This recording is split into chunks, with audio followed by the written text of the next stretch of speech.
আজকে নবী হলেন ইমাম, আদম আলাইহিস সালাম মুক্তাদি, নবী হলেন ইমাম, ঈসা আলাইহিস সালাম মুক্তাদি, নবী হলেন ইমাম, আজকে মুসা আলাইহিস সালাম মুক্তাদি, নবী হলেন ইমাম, ইব্রাহিম আলাইহিস সালাম মুক্তাদি, নবী হলেন ইমাম, জাকারিয়া আলাইহিস সালাম মুক্তাদি, নবী হলেন ইমাম, নূহ আলাইহিস সালাম মুক্তাদি, নবী হলেন ইমাম, হযরত ঈসা আলাইহিস সালাম মুক্তাদি।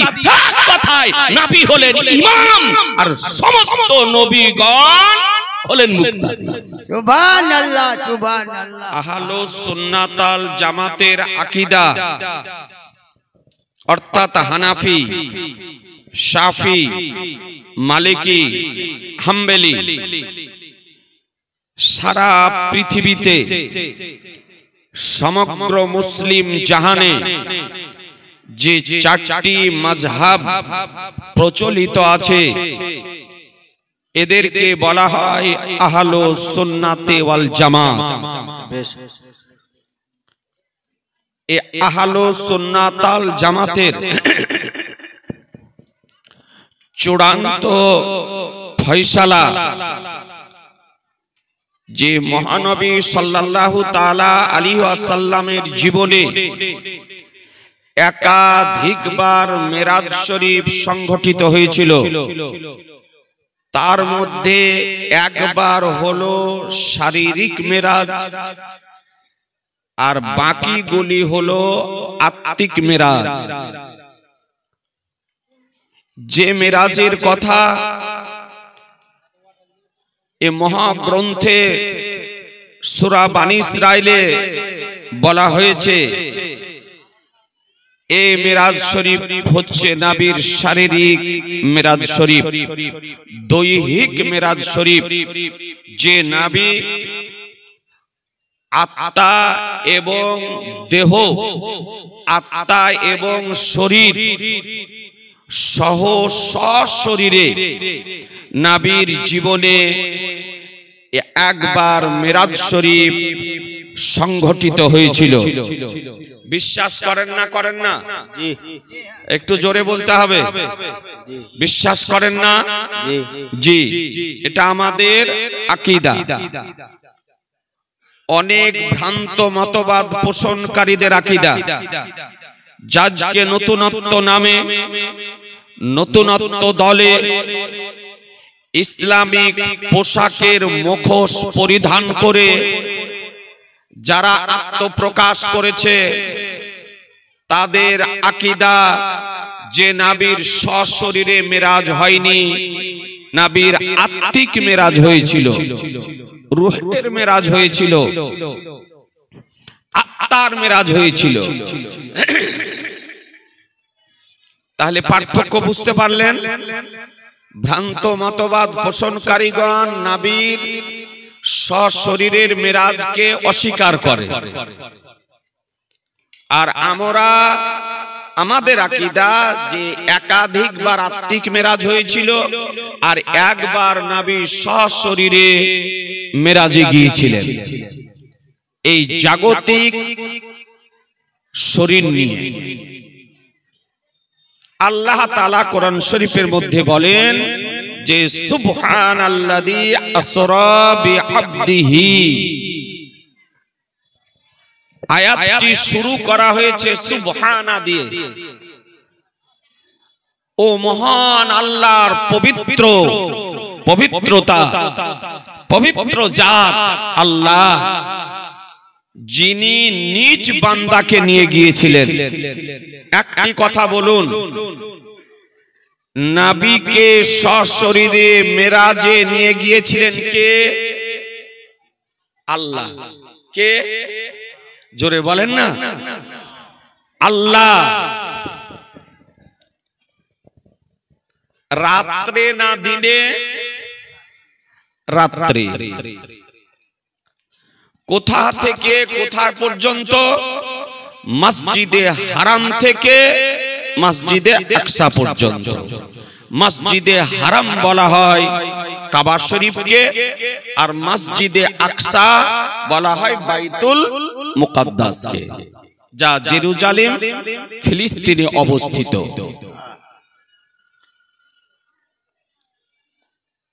যার আশপাশে আল্লাহ বরকত রেখেছেন। কেন নিয়ে গিয়েছিলেন?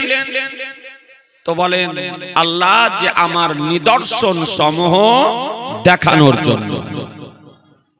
তিনি শ্রবণকারী এবং দর্শনকারী। আজিজানে মোহতারাম, মহানবী সাল্লাল্লাহু তাআলা আলাইহি ওয়াসাল্লাম এর জীবনে এ মুজিজা অতি আশ্চর্য মুজিজা। একটি হাদিস শরীফ আপনাকে শোনাই এই গভীর রাত্রিতে। আমরা গল্প বলা লোক নয়, এটা আপনারা অনেকেই জানেন। এই চৌদুয়ারের মাটিতে বহুবার এসেছি, অনেকবার এসেছি। কতবার এসেছি আমার নিজেরও খেয়াল নেই, তবে এসেছি অনেকবার। মোটামুটি চৌদুয়ারে 30-32 বছর পূর্বে প্রথম জালসাতে এসেছি এবং সে থেকে বহুবার এসেছি।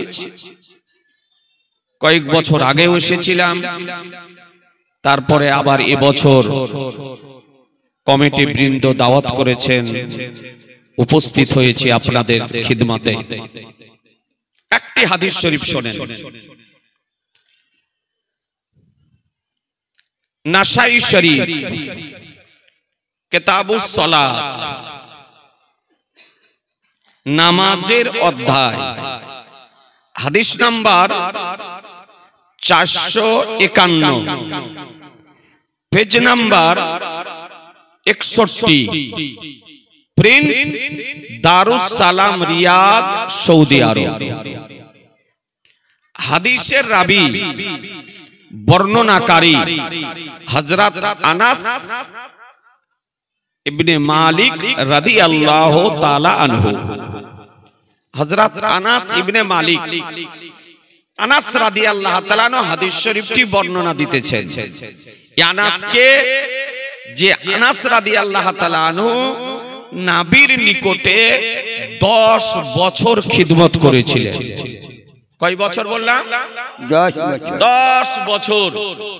মুয়াত্তা ইমাম মুহাম্মদ কিতাবের টিকাতে, হাসিয়াতে আপনার লেখা আছে যে আনাস ইবনে মালিক রাদিয়াল্লাহু তাআলা আনহু আমার রাসূলুল্লাহ সাল্লাল্লাহু তাআলা আলাইহি সাল্লামের 10 বছর খিদমত করেছিলেন, সেবা করেছিলেন। তো তিনি বলেন যে আমাকে নবী কোনদিন জিজ্ঞাসা করেননি যে আনাস এই কাজটা কেন করেছো আর এই কাজটা কেন করোনি। এ কথা নবী আমাকে কোনদিন জিজ্ঞাসা করেননি। যে আনাস রাদিয়াল্লাহু তাআলা আনহু একজন গরীব সাহাবী ছিলেন, দরিদ্র সাহাবী ছিলেন।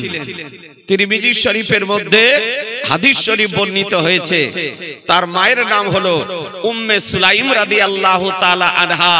তিনি আমার দয়ার নবী, মায়ার নবী, রহমতের নবীর নিকটে উপস্থিত হয়ে বলতেছেন, ইয়া রাসূলুল্লাহ, আনাস ইবনে মালিক খাদিমুকা ফাদউল্লাহ লাহু। ইয়া রাসূলুল্লাহ, আনাস ইবনে মালিক আপনার চাকর, আপনার চাকর, তার জন্য আল্লাহর দরবারে একটু দোয়া করুন।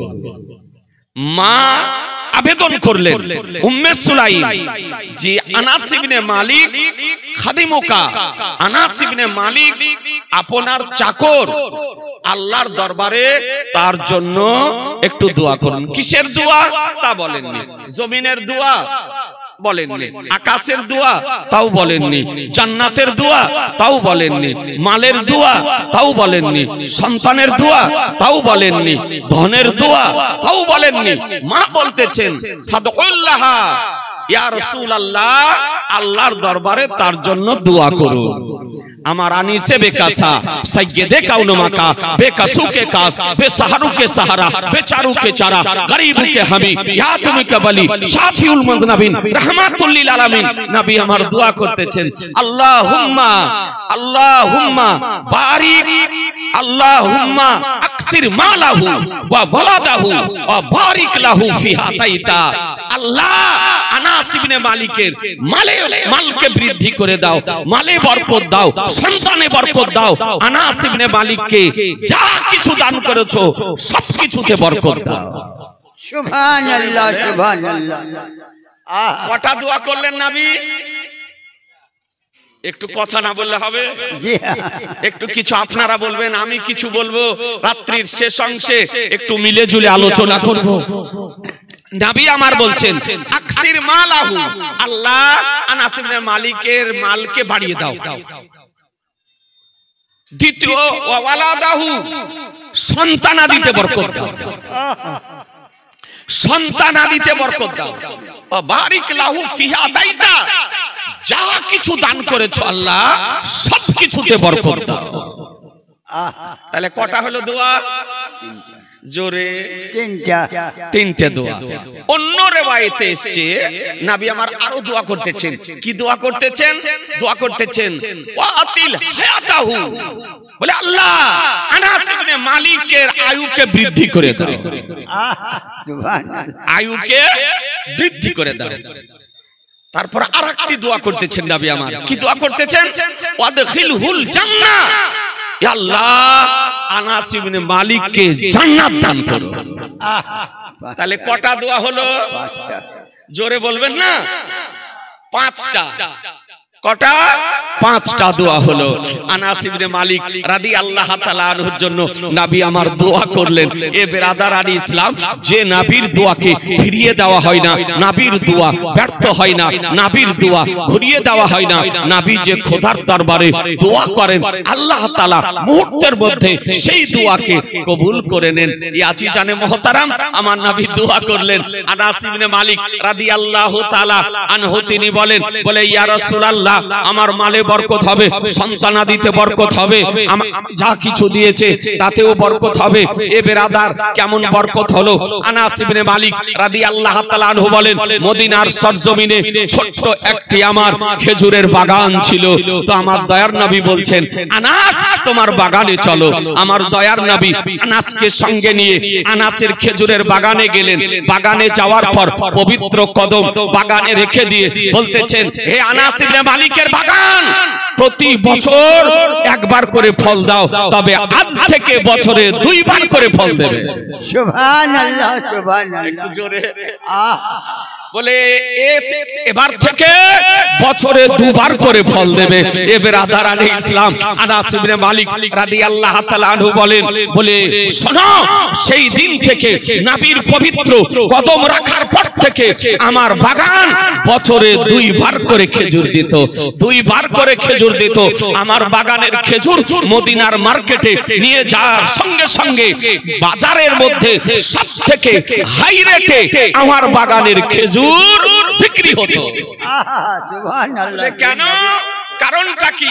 বলে এই জন্য আনাস ইবনে মালিকের বাগানে নবী মুস্তাফা পবিত্র কদম রাখার কারণে কসম খোদার আনাস ইবনে মালিকের বাগানের খেজুর থেকে মাসকে আম্বারার মতন খুশবু ভেসে আসতো।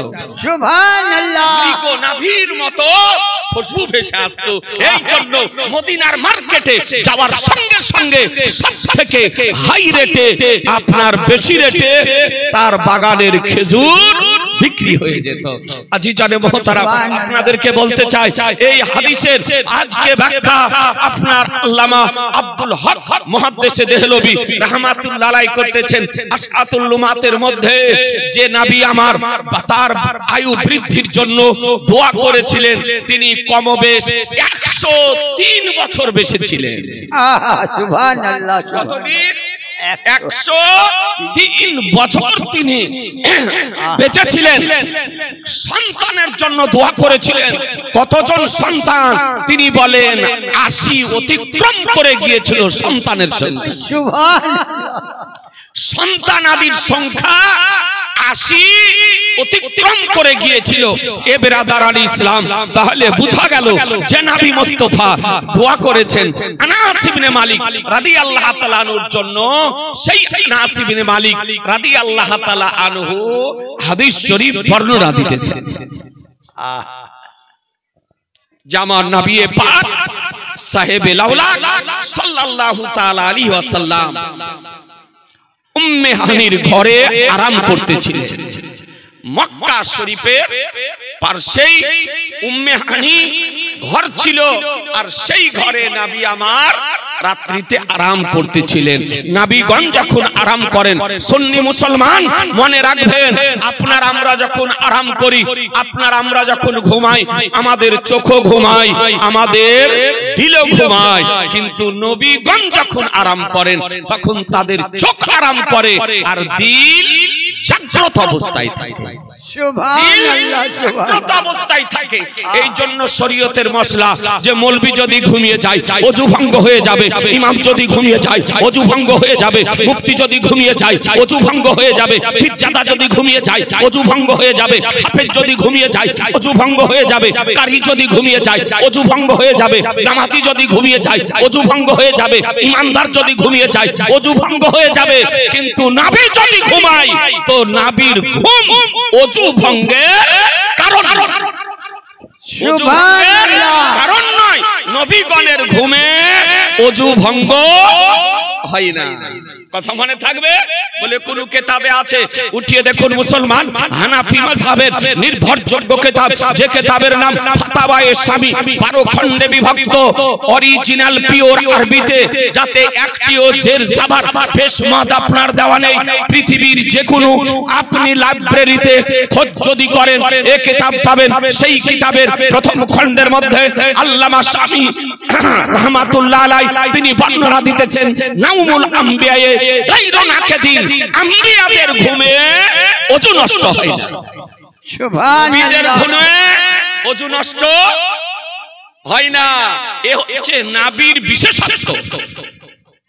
আল্লাহ তাআলা আমাদের নবীকে এই বিশেষ বিশেষত্ব দান করেছিলেন যে নবী যখন আরাম করতেন চোখ বন্ধ থাকতো, দিল জাগ্রত অবস্থায় থাকতো। সুবহানাল্লাহ, নবী আমার আরাম করছেন। এইদিকে রজব মাসের 26 তারিখ দিবাগত রাত্রি, কালো ঘুটঘুটে রাত্রি, অন্ধকারাচ্ছন্ন রাত্রি। সেই রাত্রিতে মহান রব্বুল আলামিন জিবরাইল আলাইহিস সালামকে ডাক দিয়ে বলেন, জিবরাইল আজ যাও, জান্নাতে চলে যাও। জান্নাতে গিয়ে একটি আমার প্রিয় হাবিবের জন্য যানবাহন নির্বাচন করে নিয়ে আমার নবীকে নিয়ে এসো। আজ আমার হাবিবের মেরাজের রাত্রি। সুবহানাল্লাহ, একটু জোরে বলেন না সুবহানাল্লাহ। মুসলমান, নবী আরাম করছেন, নবী আরাম করছেন, আর আল্লাহ বলছেন যাও, আজকে আমার হাবিবের দিদারের রাত্রি, আমার হাবিবের মেরাজের রাত্রি, আজ আমার হাবিবের ভ্রমণের রাত্রি, আজ আমার হাবিবের সফরের রাত্রি। যে আমি বিশ্ব জগৎকে যে নবীর জন্য তৈরি করেছি, সুসজ্জিত করেছি, নিদর্শন বলি তৈরি করেছি, আজকে নবী আমার দর্শন করবে।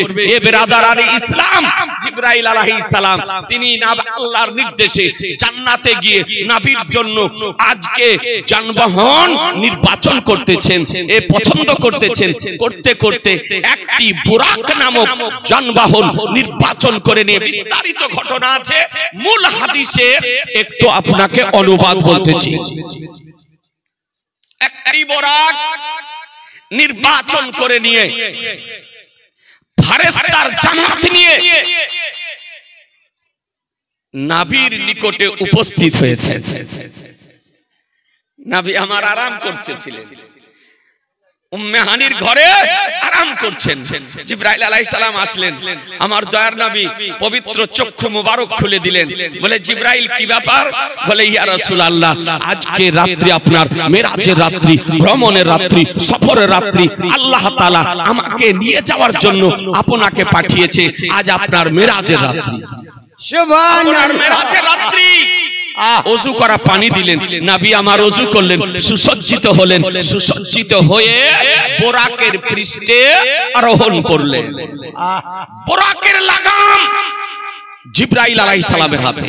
জিবরাইল কার নাম? নবীর খাদেমের নাম হলো জিবরাইল।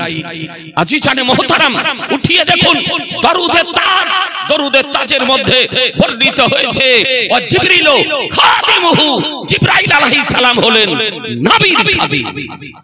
নবীর খাদিমের নাম হলো জিবরাইল আলাইহিস সালাম। তাকে কেন তৈরি করা হয়েছে? বর্ণিত হয়েছে সাইয়্যিদুনা জিবরাইল আলাইহিস সালাম ইন্নামা খুলিকা লিখিদমাতিন নবী সাল্লাল্লাহু তাআলা আলাইহি ওয়াসাল্লাম। আমাদের সরদার জিবরাইল আলাইহিস সালামকে আল্লাহ তাআলা তৈরি করেছেন এই জন্য যে নবীর খিদমত করবে। সুবহানাল্লাহ, খিদমত করার জন্য আল্লাহ তাকে তৈরি করেছেন। যে জিবরাইল আলাইহিস সালাম আমার নবীর নিকটে 24,000 বার এসেছিলেন। সুবহানাল্লাহ, কতবার? 24,000 বার এসেছিলেন। আজিজানে মোহতারাম, আপনাদেরকে বলতে চাই, হ্যাঁ নবী আমার বুরাকের পৃষ্ঠে আরোহণ করলেন। বুরাকটা কত বড় ছিল? তো বলা হয়েছে হাদিস শরীফে, আপনার নাসাই শরীফের হাদিসে, যে গাধার চেয়ে একটু বড় আর খচ্চরের চেয়ে একটু ছোট। তার গতি কত ছিল? হাদিস শরীফ বলে যত দূর পর্যন্ত দৃষ্টি পড়তো তত দূরে গিয়ে তার কদম পড়তো। সুবহানাল্লাহ বলা যাবে না? একটু জোরে বলেন না সুবহানাল্লাহ। সন্ধ্যা থেকে ওয়াজ শুনে ক্লান্ত হয়ে গিয়েছেন, কত শুনবেন? ব্রেনের মেমোরিতে এই স্টক করাও খুব কঠিন। জি, তো একটু আপনাদেরকে বলবো, একটু ব্রেনের মেমোরিকে একটু খালি করেন, একটু খালি করে একটু সেভ করার চেষ্টা করেন। এত দূরে গিয়ে কদম পড়তো বুরাকের পৃষ্ঠে আমার নবী আরোহণ করলেন। জিবরাইল আলাইহিস সালাম আমার নবীকে সঙ্গে নিয়ে যেতেছেন। আর 4 পাতা পড়া, 2 পাতা পড়া, বেলতলায় পড়া, আমতলায় পড়া, নিরক্ষর এইরকম কিছু আগাছা ভুঁইফোড় ইউটিউবে বক্তা বেরিয়েছে। যাচ্ছে নবীকে সাধারণ মানবের কাট করাতে, দান করার মানুষে আধা জল খেয়ে কোমর বেঁধে সোশ্যাল মিডিয়াতে নেমেছে। কিন্তু বেরাদারান ইসলাম, একটু চিন্তা করে দেখবেন, একটু ভেবে দেখবেন, নবী কার নাম, পয়গম্বর কার নাম, রাসূল কার নাম।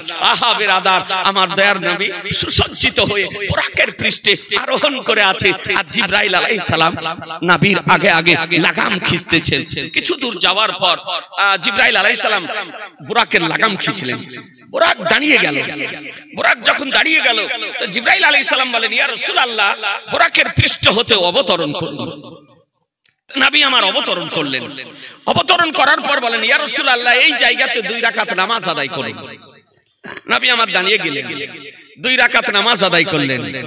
2 রাকাত নামাজ আদায় করার পর জিবরাইল আলাইহিস সালাম জিজ্ঞাসা করতেছেন, ইয়া রাসূলুল্লাহ, যে স্থানে আপনি নামাজ পড়লেন এই জায়গাটার নাম কি জানেন? তবে রাসূলুল্লাহ সাল্লাল্লাহু আলাইহি সাল্লাম বলেন, জিবরাইল, এই জায়গাটার নাম হলো মদিনাতুল মুনাওয়ারা। সুবহানাল্লাহ, এই জায়গার নাম আল্লাহু আকবার, ইয়া রাসূলুল্লাহ, জিন্দাবাদ জিন্দাবাদ, আল্লাহু আকবার। বলে জিবরাইল, এই জায়গার নাম মদিনা। আমি মক্কা শরীফ থেকে হিজরত করে এই মদিনা শরীফ আসবো, আর এই মদিনা শরীফে আমার সবচেয়ে বড় তৈরি হবে। সুবহানাল্লাহ, সুবহানাল্লাহ। নবী আমার যাবেন, তার আগেই নবী আমার জানতেন। মদিনা শরীফে প্রথম 2 রাকাত নামাজ আদায় করলেন। বুরাকের পৃষ্ঠে আরোহণ করলেন। বুরাক আপন গতিতে চলতেছিল। কিছু দূর যাওয়ার পর জিবরাইল আলাইহিস সালাম বুরাকের লাগাম খিঁচলেন। বুরাক দাঁড়িয়ে গেল। জিবরাইল আলাইহিস সালাম বলেন, ইয়া রাসূলুল্লাহ, আপনি অবতরণ করুন। অবতরণ করলেন। বলে 2 রাকাত নামাজ পড়ুন। নবী আমার 2 রাকাত নামাজ আদায় করলেন। 2 রাকাত নামাজ আদায় করার পর বলেন, ইয়া রাসূলুল্লাহ, যে জায়গাতে নামাজ পড়লেন জায়গাটার নাম কি জানেন? আমার দয়ার নবী বলেন, জিবরাইল, জায়গার নাম হলো তুরে সিনা। সুবহানাল্লাহ, সিনা, তুর পর্বত।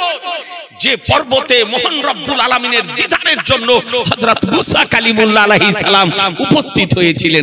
আপনারা জানেন যে মুসা আলাইহিস সালাম আল্লাহকে দেখার জন্য আবেদন করেন, নিবেদন করেন, আরজ করেন, গুজারিশ করেন, আল্লাহ তোমাকে দেখতে চাই, তোমাকে দেখতে চাই, তোমাকে দেখতে চাই। রব্বুল আলামিন বলেন, লান তারানি, বলে মুসা, তুমি আমাকে দেখতে পাবে না, তোমার পক্ষে দেখা সম্ভব নয়, তুমি দেখতে পাবে না। কিন্তু মুসা আলাইহিস সালাম বলেন, ইয়া রাসূল, ইয়া ইলাহাল আলামিন, আরিনি আমাকে তুমি দেখা দাও, আমি দেখতে চাই, আমি দেখতে চাই। মহান রব্বুল আলামিন বলেন, হে মুসা তুমি আমাকে দেখতে চাও, এক কাজ করো, 40 দিন রোজা রাখো। ও হযরত মুসা আলাইহিস সালাম 40 দিন রোজা রেখে, রোজা রাখা অবস্থায় 40 জন সঙ্গী নিয়ে তুর পর্বতে উপস্থিত হয়েছিলেন। রব্বুল আলামিন বলেন, তুমি রোজা রাখা অবস্থায় তুর পর্বতে যাবে, তুর পর্বতে আমি নূরের তাজাল্লি প্রদান করব। যদি সহ্য করতে পারো, ধৈর্য ধরতে পারো, দর্শন করতে পারো, তারপরে তুমি আমাকে দেখার ইচ্ছা প্রকাশ করো। হযরত মুসা কালিমুল্লাহ আলাইহিস সালাম আল্লাহর নূরকে দেখার জন্য আজকে রোজা রাখা অবস্থায় 40 জন সঙ্গী নিয়ে তুর পর্বতে যেতেছেন। রব্বুল আলামিন বলেন, হে মুসা তোমার সঙ্গীদেরকে 3 কিলোমিটারের বাইরে রেখে যাও। সুবহানাল্লাহ। কত? 3 কিলোমিটারের বাইরে রেখে যাও। রব্বুল আলামিন সমস্ত জীব জন্তু পশু পক্ষীকে বলে, আজ সব 3 কিলোমিটারের বাইরে চলে যাও। আজকে তুর পর্বতে নূরের তাজাল্লি প্রদান করা হবে। এ বেরাদার, একাই মুসা আলাইহিস সালাম তুর পর্বতে দণ্ডায়মান অবস্থায় আছেন। আল্লাহ তাআলা যেমন নূরের তাজাল্লি প্রদান করা, কোরআন শরীফ বলে, খাররা মুসা, মুসা আলাইহিস সালাম জমিনে শুয়ে গেলেন। সুবহানাল্লাহ। বাহ্যিকভাবে দুনিয়াবি জ্ঞান সাময়িক সময়ের জন্য দূর হয়ে গিয়েছিল। কিছুক্ষণ পর হযরত মুসা কালিমুল্লাহ আলাইহিস সালাম উঠে দেখতেছেন তুর পর্বত হয়ে নেই, তুর পর্বত নূরের তাজাল্লিতে পুড়ে সুরমাতে পরিণত হয়েছে। সুবহানাল্লাহ। সুরমাতে পরিণত হয়েছে। ধৈর্য ধরা সম্ভব হলো না, দর্শন করা সম্ভব হলো না। হযরত মুসা কালিমুল্লাহ আলাইহিস সালাম ফিরে আসতেছেন। 3 কিলোমিটারের বাইরে 40 জন সঙ্গীকে রেখে গিয়েছিলেন। একটু ভিতরে প্রবেশ করার জন্য তারা 40 জনই মারা গিয়েছে। ওই সুবহানাল্লাহ। 40 জন ইন্তিকাল করে গিয়েছে। তো হযরত মুসা কালিমুল্লাহ আলাইহিস সালাম ওই জায়গাতে আল্লাহর দরবারে হাত উঠিয়ে দোয়া করতেছেন, আল্লাহ এদেরকে সঙ্গে করে নিয়ে এসেছিলাম, এদেরকে রেখে একাই কেমন করে যাব আল্লাহ, এদেরকে তুমি জীবিত করে দাও। যেমন দোয়া করা, আল্লাহ তাআলা মুসা কালিমুল্লাহ আলাইহিস সালামের দোয়াকে কবুল করে নিয়ে ওই 40 জন মৃত ব্যক্তিকে জীবিত করে দিয়েছিলেন। সুবহানাল্লাহ। নারায়ে তাকবীর, নারায়ে তাকবীর, নারায়ে রিসালাত। ये मसला की आला हजरत। এ হচ্ছে নবীর পাওয়ার, যে দোয়া করে দিলে সঙ্গে সঙ্গে আল্লাহ মৃত ব্যক্তিকে জীবিত করে দেন। আহা, নামাজ পড়লেন, বুরাকের পৃষ্ঠা আরোহণ করলেন নবী আমার। কিছু দূর যাওয়ার পর লাগাম খিঁচলেন বুরাকে, বুরাক দাঁড়িয়ে গেল। একই কথা বলে, ইয়া রাসূলুল্লাহ অবতরণ করুন, 2 রাকাত নামাজ পড়ুন। নবী আমার 2 রাকাত নামাজ পড়লেন। তারপর বলছেন, ইয়া রাসূলুল্লাহ এই জায়গাতে যে নামাজ পড়লেন জায়গাটির নাম কি? বলে, জিবরাইল জায়গাটার নাম হলো বাইতুল্লাহ। সুবহানাল্লাহ। বাইতুল জোরে বাইতুল্লাহ। বাইতুল্লাহ কোন জায়গা? যে স্থানে, যে স্থলে, যে জায়গাতে হযরত ঈসা আলাইহিস সালাম মায়ের উদর থেকে পৃথিবীতে এসেছিলেন, সুবহানাল্লাহ। ওই জায়গাটির নাম হচ্ছে বাইতুল লাহাম। আপনারা জানেন হযরত ঈসা আলাইহিস সালামের পিতা ছিল না। ঈসা আলাইহিস সালাম কে আল্লাহ তাআলা জিবরাইল আলাইহিস সালামের ফুকের মাধ্যমে মা মারিয়াম রাদিয়াল্লাহু তাআলা আনহার উদরে পাঠিয়েছিলেন। এ বেরাদার, যখন ঈসা আলাইহিস সালাম মায়ের কোলে আসলেন শিশু অবস্থায়, এ বেরাদার আজকে মা মারিয়াম রাদিয়াল্লাহু তাআলা আনহা চিন্তিতা হয়েছিলেন। বলে, আল্লাহ আমার বিবাহ হয়নি, আমার শাদী হয়নি, আমার স্বামী নেই, আল্লাহ আমি বাচ্চা নিয়ে যদি আজকে এই কলেজার টুকরাকে নিয়ে গ্রামে যদি যাই, গ্রামবাসী কি বলবে, এলাকাবাসী কি বলবে, প্রতিবেশী কি বলবে, আত্মীয় স্বজনেরা কি বলবে, আমার বংশবলী কি বলবে, তাদের উত্তর কেমন করে দেব? এ বেরাদার, রব্বুল আলামিন ইলহাম করলেন, মারিয়াম তোমাকে উত্তর দিতে হবে না, যাকে প্রেরণ করেছি তাদের উত্তর সেই বাচ্চাতেই দেবে। সুবহানাল্লাহ তাদের সুবহানাল্লাহ। উত্তর এই বাচ্চাতেই দেবে। তোমাকে চুপ থাকতে হবে, তোমাকে কথা বলতে হবে না। মা মারিয়াম রাদিয়াল্লাহু তাআলা আনহা বলেন, ওই দুগ্ধ পান করা বাচ্চাকে সিনার সঙ্গে জড়িয়ে নিয়ে যখন গ্রামে আসলাম, বাড়ি আসলাম, এলাকার মানুষ, প্রতিবেশী, আজকে দেশবাসী ভেঙে পড়েছে দেখার জন্য। এ বেরাদার, আসার পর আশ্চর্য, মারিয়াম তোমার স্বামী নেই, তোমার বিবাহ হয়নি, কিন্তু বাচ্চা কেমন করে হলো? এ বেরাদার আলী ইসলাম, আপনাদেরকে বলতে চাই, যখন মা মারিয়ামকে আপনার জিজ্ঞাসা করা হলো, মা মারিয়াম রাদিয়াল্লাহু তাআলা আনহা ইশারা করে দিয়েছেন, আরে জিজ্ঞাসা যদি করতে হয় আমার কলেজার টুকরাকে জিজ্ঞাসা করো, প্রশ্ন যদি করতে হয় আমার কোলের বাচ্চাকে প্রশ্ন করো। এ আজিজারে মুহতারাম, একজন ব্যক্তি মা মারিয়ামের কোলে বাচ্চা দেখে আপনার অশালীন শব্দ ব্যবহার করেছিল। মা মারিয়াম রাদিয়াল্লাহু তাআলা আনহা সম্পর্কে সঙ্গে সঙ্গে তার জবানে প্যারালাইসিস হয়ে গিয়েছে। সুবহানাল্লাহ এ হচ্ছে নবীর মার সঙ্গে দুর্ব্যবহার করার পরিণতি। যদি নবীর মার সঙ্গে আজকে দুর্ব্যবহার করার এ পরিণতি যদি হয়, তো নবীর সঙ্গে যদি দুর্ব্যবহার করা যায় তো কি হবে একটু ভেবে দেখবেন। প্যারালাইসিস। একজন ব্যক্তি মা মারিয়ামের কোলে বাচ্চা দেখে আঘাত করার জন্য হাত উঠিয়েছিল, মারার জন্য, আর যেমন হাত উঠা তাফসীরের কিতাবে লিখতেছে সঙ্গে সঙ্গে তার হাতে প্যারালাইসিস। একজনের জবান চলে গেল আর একজনের হাত চলে গেল। আর কেউ কিছু বলবে? যারা বলার মতন ছিল তারা সতর্ক হয়ে গেল। চোখের সামনে জবান চলে গেল, চোখের সামনে হাত চলে গেল। তার মধ্যে কিছু বুদ্ধিজীবী জ্ঞানী ব্যক্তি ছিল, তারা বলে যে আচ্ছা, জিজ্ঞাসা যখন করতে বলছে তো বাচ্চাকে জিজ্ঞাসা করো না, কি বলে বাচ্চা, বলতে পারে কিনা, শুনতে পায় কিনা, উত্তর দিতে পারে কিনা, জিজ্ঞাসা করো না। আশ্চর্য, বাচ্চা যেমন জিজ্ঞাসা করা, তুমি কে? তা হযরত ঈসা আলাইহিস সালাম মায়ের কোল থেকে মস্তককে উঠিয়ে কথা বলতেছেন, ইন্নী আব্দুল্লাহ, আমি হলাম খোদার বান্দা, আমি হলাম খোদার বান্দা। আতানিয়াল কিতাব, আমাকে আল্লাহ কিতাব দান করেছেন, ওয়া জালানি নাবিয়্যা, আমাকে নবী করে প্রেরণ করেছেন। সুবহানাল্লাহ সুবহানাল্লাহ।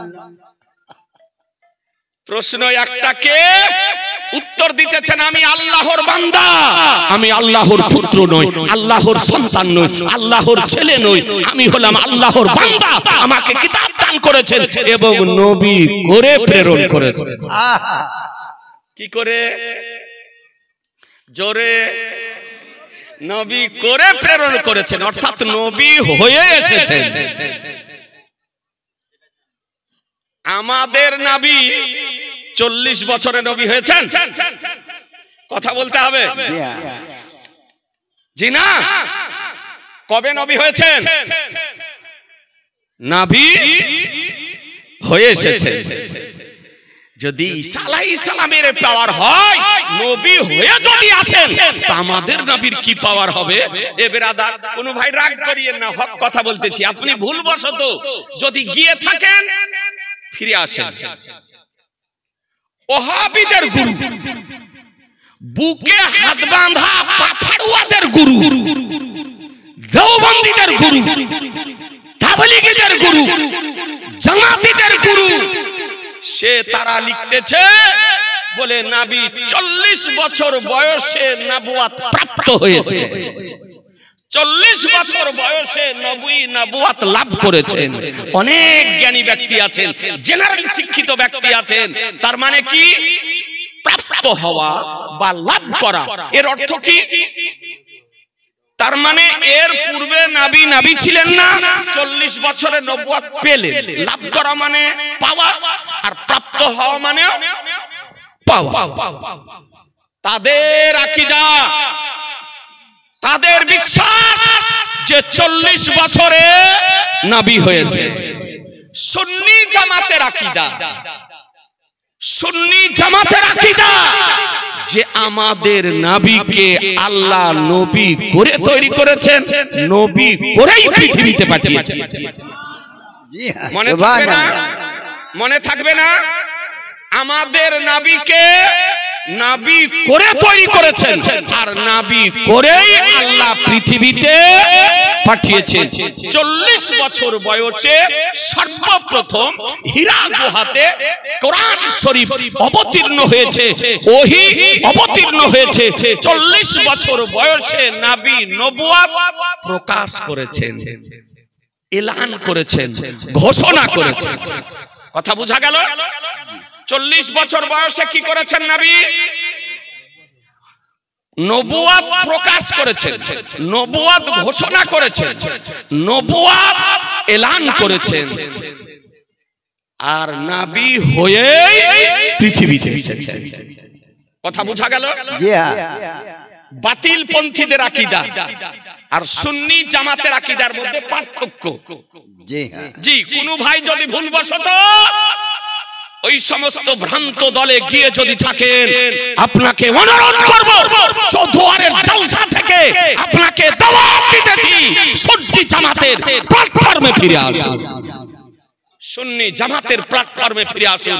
উঠিয়ে দেখুন এ বেরাদার কোন মোল্লা যেন সম্পর্কে কথা বলতে না পারে, কোন কাঠমোল্লা যেন বলতে না পারে, কোন জন ভুইফোর যেন বলতে না পারে, কোন ভুড়ি মুটা যেন বলতে না পারে, কোন ডাবচোর যেন বলতে না পারে, কোন রাজমিস্ত্রি যেন বলতে না পারে, কোন ঘড়ির মেকার যেন বলতে না পারে, কোন মুসলমানি না হওয়া বক্তা যেন বলতে না পারে। উঠিয়ে দেখুন এই জন্য তিরমিজি শরীফ দয়ার নবী মায়ার নবী হাদিসের রাবী আবু হুরায়রা রাদিয়াল্লাহু তাআলা আনহু, আবু হুরায়রা রাদিয়াল্লাহু তাআলা আনহু নবীর দরবারে নবীর হাদিস বর্ণনা দিতেছেন যে সাহাবায়ে কেরামগণ জিজ্ঞাসা করেন, ক্বালু ইয়া রাসূলুল্লাহ সাল্লাল্লাহু তাআলা আলাইহি সাল্লাম মাতা ওয়াজাবাত লাকান নবুয়া, ইয়া রাসূলুল্লাহ আপনার জন্য নবুয়ত কবে অবধারিত হয়েছে, নবুয়ত কবে আপনি প্রাপ্ত হয়েছেন, নবী কবে হয়েছেন জিজ্ঞাসা করতেছেন। আমার দয়ার নবী বলেন, বলে সাহাবীগণ শোনো, কুনতু নাবিয়্যাও ওয়া আদামু বাইনা রূহি ওয়াল জাসাদ, হাযা হাদিসুন হাসানুন। তিরমিজি শরীফ উঠিয়ে দেখুন নবী আমার বলতেছেন, আমি ওই সময় নবী ছিলাম যখন আদম আলাইহিস সালাম দেহ এবং আত্মার মধ্যে অবস্থান করতেছিলেন। আর একটু জোরে বলতে হবে, সুবহানাল্লাহ। দেহ ও আত্মার মধ্যে অবস্থান করতেছিলেন তখন আমি নবী ছিলাম।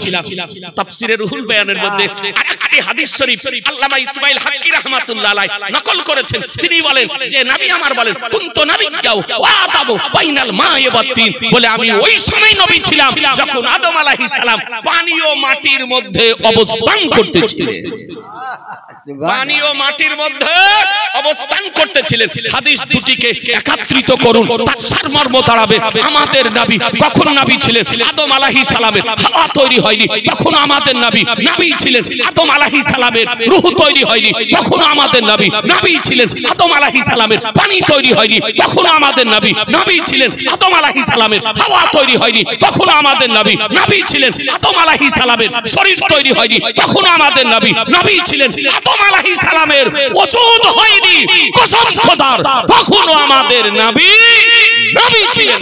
নারায়ে তাকবীর, নারায়ে তাকবীর, নারায়ে রিসালাত, ইয়া মুসলিম কি আলা। আজি জানে মোহতারাম, এ হচ্ছে সুন্নি জামাতের আকীদা। ঈসা আলাইহিস সালাম বলছেন আল্লাহ আমাকে নবী করে প্রেরণ করেছেন। আহা, ওই ঈসা আলাইহিস সালামকে আল্লাহ মুজিজা দিয়েছিলেন। এ ব্রাদার আর ইসলাম, যে ঈসা আলাইহিস সালাম শিশু অবস্থাতে দুগ্ধ পান করা অবস্থাতে মায়ের কোল থেকে মস্তক উঠিয়ে কথা বলেছেন যে হযরত ঈসা আলাইহিস সালাম যদি মৃত ব্যক্তিকে কুম বিজনিল্লাহ যদি বলতেন সঙ্গে সঙ্গে মৃত ব্যক্তি জীবিত হয়ে যেত। যে হযরত ঈসা আলাইহিস সালাম কুষ্ঠ রোগীর শরীরে যদি নবুয়তের হাত রেখে দিতেন সঙ্গে সঙ্গে কুষ্ঠ রোগ ভালো হয়ে যেত। যে হযরত ঈসা আলাইহিস সালাম যদি মায়ের পেটের অন্ধের চোখে নবুয়তের হাত রেখে দিতেন সঙ্গে সঙ্গে দৃষ্টি ফিরিয়ে পেত। যে হযরত ঈসা আলাইহিস সালাম কার বাড়িতে কি খাদ্য তৈরি করা হয়েছে বাচ্চাদেরকে সংবাদ দিয়ে দিতেন। যে হযরত ঈসা আলাইহিস সালাম মাটিতে হাত মেরে মাটি উঠিয়ে যদি ফুঁক মেরে দিতেন সঙ্গে সঙ্গে বাদুড় হয়ে উঠতে আরম্ভ করত। সুবহানাল্লাহ, সুবহানাল্লাহ। আরেকটু জোরে। এ হযরত ঈসা আলাইহিস সালামের পাওয়ার, যদি ঈসা আলাইহিস সালামের এ পাওয়ার যদি হয় তা আমাদের নবীর পাওয়ার কি হবে একটু চিন্তা করে দেখুন। জি, সে জায়গার নাম হলো বাইতুল লাহা। কি বললাম? বাইতুল লাহা। নবী আমার বুরাকের পৃষ্ঠারোহণ করলেন। জিবরাইল আলাইহিস সালাম বুরাক নিয়ে যেতেছেন কোথায়? সোজা বাইতুল মুকাদ্দাস। কোথায়? জোরে, বাইতুল মুকাদ্দাস। যেই দিকে নামাজ আমার রাসূলুল্লাহ মুখ করে প্রথমে নামাজ ফরজ হওয়ার পর মুখ করে নামাজ পড়েছেন, যে মসজিদে আপনার একটা মসজিদকে বলা হয় কিবলাতাইন, অর্থাৎ যে মসজিদে দাঁড়িয়ে নবী আমার বাইতুল মুকাদ্দাসের দিকে মুখ করে নামাজ পড়তেছিলেন, জোহরের নামাজ পড়তেছিলেন, 2 রাকাত নামাজ হয়েছিল। আর ওই সময়ই আল্লাহ বললেন, হাবিব আজ তোমার জন্য কাবা শরীফকে কিবলা করে দিলাম। সুবহানাল্লাহ, সুবহানাল্লাহ। শরীফকে কিবলা করে দিলাম। সঙ্গে সঙ্গে নবী আমার ঘুরে গিয়েছিলেন। জি, ওই মসজিদটির নাম হচ্ছে মসজিদে কিবলাতাইন। যদি উমরাতে যান, হজে যদি যান, জিয়ারত করে আসবেন। আচ্ছা জানে মুহতারাম, বাইতুল মুকাদ্দাস নবী আমার উপস্থিত হলেন। সেখানে গিয়ে নবী আমার 2 রাকাত নামাজ পড়েছিলেন। তাহলে উম্মে হানির ঘর থেকে মেরাজ শরীফে যাওয়ার পথে কয় জায়গাতে নামাজ পড়লেন? একটু মুখস্থ করলেন না? 4 জায়গা। জোরে, 4 জায়গা। 4 জায়গা। প্রথম হলো মদিনা শরীফ, দ্বিতীয় হলো তুরে সিনা, তুর পর্বত, তৃতীয় হলো বাইতুল লাহাম, আর চতুর্থ হলো বাইতুল মুকাদ্দাস। 2 রাকাত করে নামাজ পড়েছিলেন। নবী আমার বাইতুল মুকাদ্দাসে গেলেন। জিবরাইল আলাইহিস সালাম বুরাককে লাগাম খিঁচলেন, নবী আমার অবতরণ করলেন। বুরাককে বেঁধে দেওয়া হলো। নবী আমার গিয়ে দেখছেন যে নবী যাওয়ার পূর্বে, ভালো করে শোনেন, একটু মনোযোগ সহকারে শোনেন। আমি জানি যে ঈমান ও আকীদার আলোচনা শোনা অপেক্ষা মানুষ আজকাল সুর শুনতে বেশি ভালোবাসে। জি, আর মানুষ মনে করে যে যে যত টানা সুর করতে পারবে সে তত বড় মৌলবি, তার দাম মেলায়, তার মূল্য অনেক, এটা মনে করে মানুষ। জেনে রাখবেন, মনে রাখবেন, বড় মৌলবি টানা সুর করার নাম নয়। বড় মৌলবি ওকেই বলা হয় যে নাড়া আরবির বই পড়তে পারে ও পড়াতে পারে, তাকে বলা হয় বড় মৌলবি। সুবহানাল্লাহ, আরবির বই, কিতাব, হাদিস, তাফসীর, ফিকহ যে পড়তে পারে এবং পড়াতে পারে তাকে বলা হয় বড় মৌলবি। আমরা জ্ঞানীর মূল্যায়ন করতে পারলাম না, জ্ঞানীর মূল্য দিতে শিখলাম না। আজই জানে মুহতারাম, আজকাল বর্তমান সময় প্লাস্টিকের বাজার খুব গরম। জি হ্যাঁ, মার্কেটে প্লাস্টিকের বাজার খুব গরম। আপনাদেরকে অনুরোধ করব, জ্ঞানীদের মূল্য দিতে শিখুন, জ্ঞানীদের সম্মান করতে শিখুন, জ্ঞানীদেরকে নিয়ে মূল্যায়ন করুন। আপনার ঈমানের হেফাজত হবে, আমলের হেফাজত হবে, মসজিদ মাদ্রাসার হেফাজত হবে, গ্রামের হেফাজত হবে।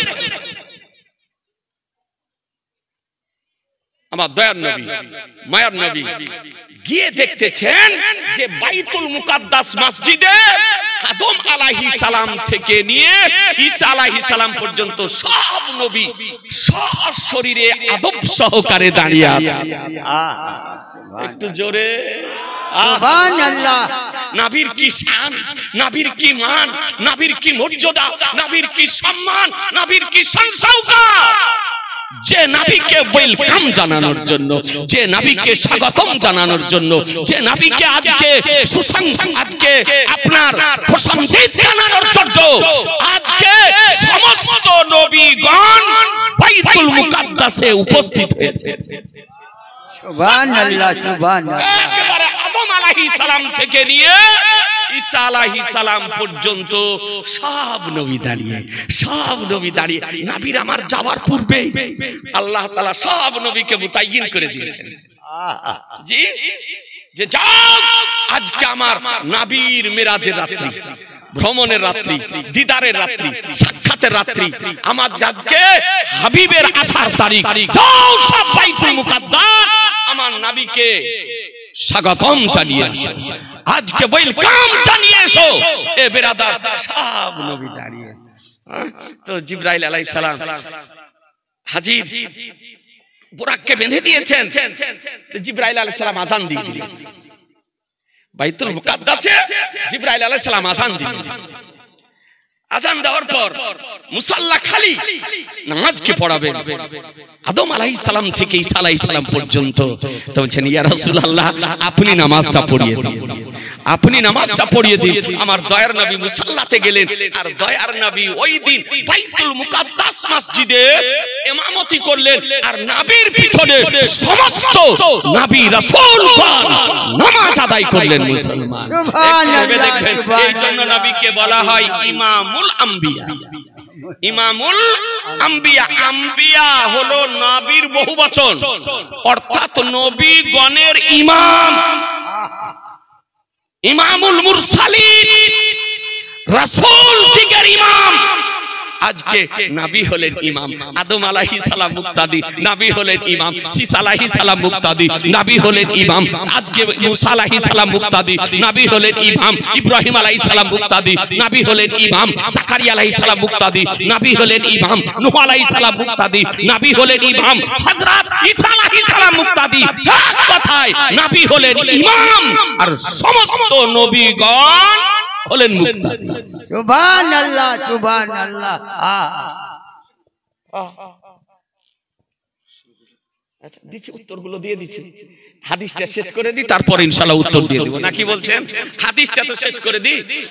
ব্রাদার আলী ইসলাম জি, যারা লেখার কাগজ লেখেন ইনশাআল্লাহ উত্তরটা দিয়ে দিব, তবে হাদিসটা শেষ করে দিই, না তো হাদিসটাকে অসম্পূর্ণ রেখে দেওয়া উচিত হবে না। একটু ভালো করে শোনেন, কমপক্ষে মনে রাখবেন যে চৌদুয়ার থেকে সন্ধ্যা থেকে সকাল পর্যন্ত জালসা শুনে একটা হাদিস মুখস্থ করেছে। একটি কথা বলুন, আদম আলাইহিস সালাম ইন্তিকাল করেছেন না করেননি? করেননি? করে গেছে। যে সমস্ত নবীগণ এসেছিলেন তারা সবাই ইন্তিকাল করেছে।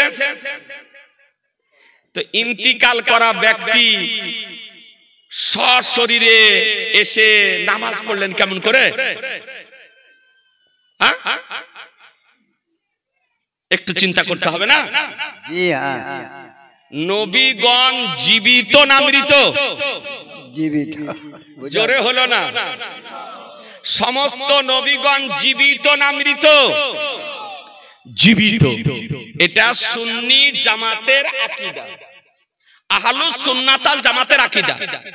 পীর ওলি আউলিয়া বুজুর্গানের দিনদের মাজারকে মান্যকারীদের আকীদা যে আমাদের নবী এবং সমস্ত নবী হলেন জীবিত। তারা সাময়িক সময়ের জন্য, সামান্য সময়ের জন্য ইন্তিকাল করেছিলেন। ইন্তিকাল করার পূর্বেও যেমন ছিলেন, ইন্তিকাল করার পরেও তেমন। আহা, সুবহানাল্লাহ।